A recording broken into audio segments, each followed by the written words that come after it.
منافق ان چالوں سے اپنے نزدیک اللہ کو دھوکہ دیتی ہیں. یہ اس کو کیا دھوکہ دیں گے؟ وہ انہی کو دھوکے میں ڈالنے والا ہے. اور جب یہ نماز کو کھڑے ہوتے ہیں تو سست اور کاہل ہو کر صرف لوگوں کے دکھانے کو اور اللہ کو یاد ہی نہیں کرتے مگر بہت کم.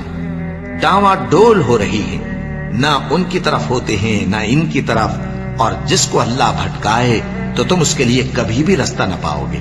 اے اہل ایمان، مومنوں کے سوا کافروں کو دوست نہ بناؤ.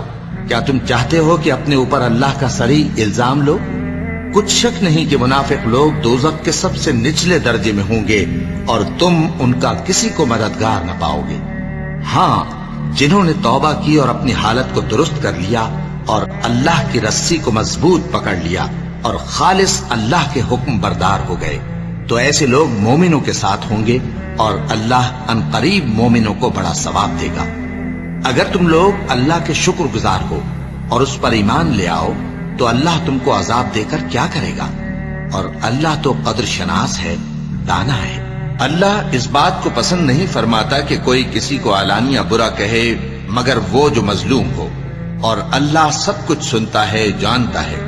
اگر تم لوگ بھلائی کھلم کھلا کرو گے یا چھپا کر یا برائی سے درگزر کرو گے تو اللہ بھی معاف کرنے والا ہے، صاحب قدرت ہے.